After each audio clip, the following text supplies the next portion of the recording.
بسم اللہ الرحمن الرحیم۔ السلام علیکم۔ سیونth کلاس، آپ لوگ کیسے؟ امید ہے کہ سب بچے خیریت سے ہوں گے۔ میں بھی خیریت سے ہوں۔ پچھلی نشست میں ہم نے ایمانیات و عبادات میں الف ہم نے ایمانیات میں سے عقیدہ ختم نبوت پڑھا تھا۔ آج ہم اس کے سوالوں کے جواب دے دیتے ہیں۔ سوال نمبر 2 ہے، بچوں مشقی سوالات میں سے مختصر جواب دیں۔ اس کا پہلا سوال ہے کہ اللہ تعالیٰ نے انبیاء اکرام علیہم السلام کو دنیا میں کیوں بھیجا؟ اس کا جواب ہم یہاں سے دیتے ہیں کہ اللہ تعالیٰ نے لوگوں یا انسانوں کی ہدایت کے لیے انبیاء اکرام علیہم السلام کو دنیا میں بھیجا۔ اب سوال نمبر 2 ہے کہ عقیدہ ختم نبوت سے کیا مراد ہے؟ اس کا جواب ہے کہ حضرت محمد رسول اللہ خاتم النبیین صلی اللہ علیہ وسلم کے بعد قیامت تک کوئی نبی یا رسول نہیں آئے گا، اس لیے آپ خاتم النبیین یعنی آخری نبی ہیں۔ جو شخص آپ خاتم النبیین صلی اللہ علیہ وسلم کے بعد رسالت یا نبوت کا دعویٰ کرتا ہے وہ جھوٹا اور دائرہ اسلام سے خارج ہے۔ اسلام کے اس بنیادی عقیدے کو ختم نبوت کہتے ہیں۔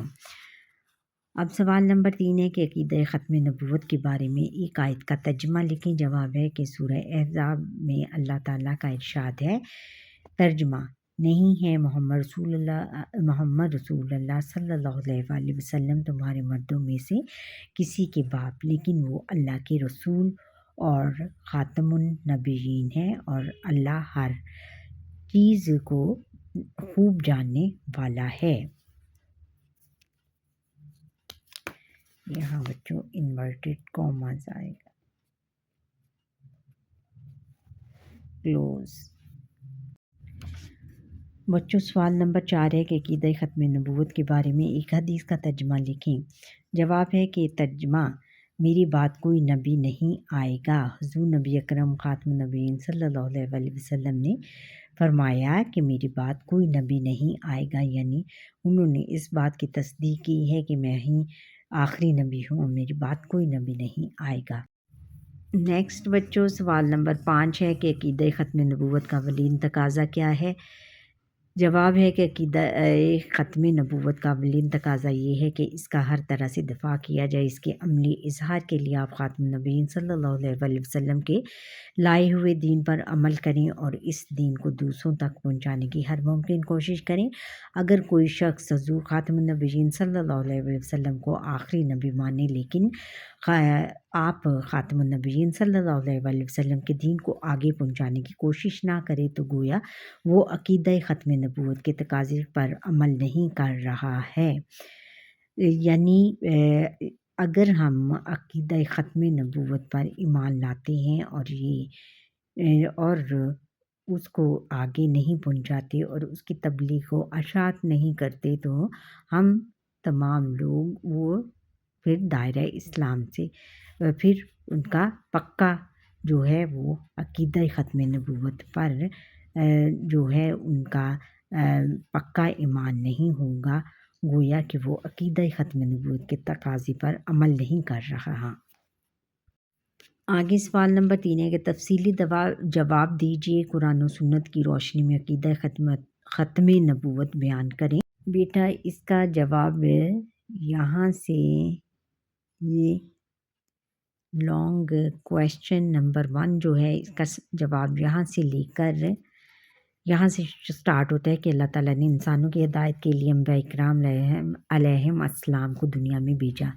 سب سے پہلے نبی حضرت آدم علیہ السلام اور سب سے آخری نبی حضرت محمد رسول اللہ خاتم النبیین صلی اللہ علیہ وسلم ہے۔ حضرت محمد رسول اللہ صلی اللہ علیہ وسلم کے بعد قیامت تک کوئی نبی یا رسول نہیں آئے گا، اسی لیے آپ خاتم النبیین صلی اللہ علیہ وسلم آپ خاتم النبیین اور آخری نبی ہیں۔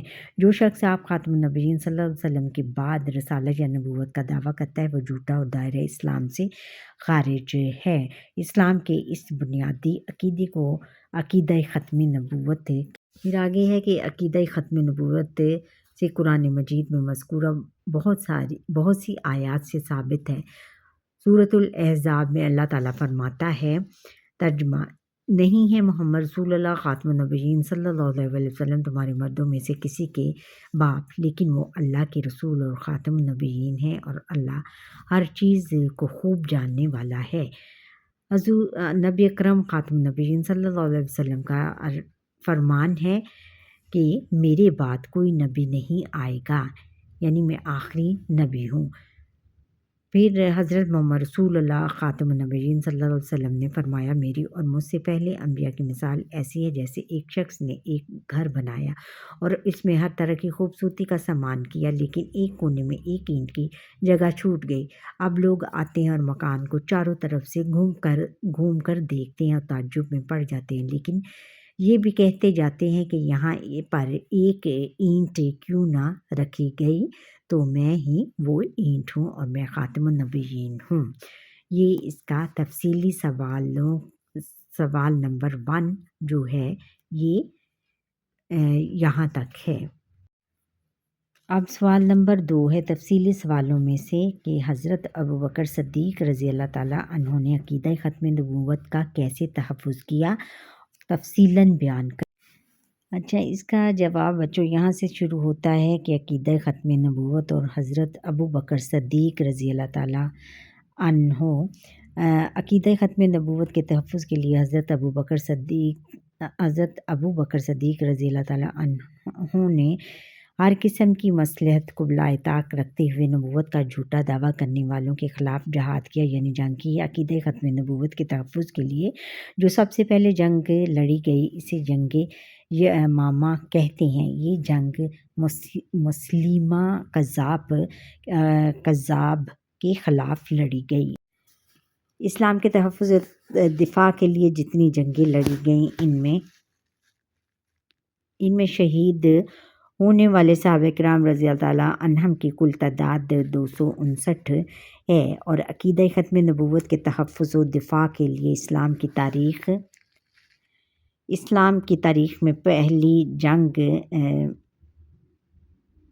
پہلی جنگ میں شہید ہونے والے صحابہ کرام رضی اللہ تعالیٰ عنہم اور تابعین رحمۃ اللہ علیہم کی تعداد 1200 ہے۔ یہ جنگ حضرت ابوبکر صدیق رضی اللہ تعالیٰ عنہ کے عہد خلافت میں مسلمہ کذاب کے خلاف یمامہ کے میدان میں لڑی گئی۔ حضرت ابوبکر صدیق رضی اللہ تعالیٰ عنہ کے دور سے لے کر آج تک امت مسلمہ کے تحفظ ختم نبوت کے معاملے میں کسی قربانی سے دریغ نہیں کیا، یعنی تمام مسلمانوں نے جب بھی ختم نبوت کے بارے میں کوئی بھی ایشو اٹھایا گیا تو تمام مسلمانوں نے اس ختم نبوت کی حفاظت کے لیے کوئی کسر اٹھا نہ رکھی، یعنی ہر کوئی ختم نبوت کے بچاؤ کے لیے سب نے مل کر اس کے خلاف آواز اٹھائی۔ آگے بچوں سوال نمبر 4 ہے کہ خالی جگہ پر کریں۔ تقاضے کہ اللہ تعالیٰ کے پہلے نبی ڈیش ہیں، حضرت آدم ہیں۔ اللہ تعالیٰ کے آخری نبی حضرت محمد رسول اللہ خاتم النبیین صلی اللہ علیہ وسلم ہیں۔ جنگ یمامہ میں ڈیش مجاہدین شہید ہوئے، 1200 مجاہدین شہید ہوئے۔ جنگ یمامہ میں اسلامی لشکر ڈیش نے تیار کیا، حضرت ابوبکر صدیق رضی اللہ تعالیٰ عنہ نے تیار کیا۔ عقیدہ ختم نبوت کے تحفظ کے لیے لڑی گئی سب سے پہلی جنگ کا نام جنگ یمامہ ہے۔ اچھا، اب آگے کچھ سرگرمیاں ہیں برائے طلبات ختم نبوت کے موضوع پر قرآن مجید کی آیت کریمہ اور مستند احادیث مبارکہ کو ترجمہ تلاش کر کے کاپی پر لکھیں اور پھر ان کا چارٹ بھی بنائیں۔ تمام نکات دوستوں کو سنائیں۔ اچھا، پھر برائے اساتذہ ہے کہ سورہ احزاب کی آیت نمبر 40 سے ترجمے کے ساتھ طلبہ کو یاد کروائیں۔ اس کا عقیدہ ختم نبوت سے تعلق واضح کریں۔ عقیدہ ختم نبوت کے عنوان پر تقریری مقابلہ منعقد کریں۔ یہ آپ کے استاد محترم آپ کو کروائیں گے۔ اچھا بچوں، یہاں پر ہی ہمارا آج کی جو لیسن ہے وہ اختتام پذیر ہوتا ہے۔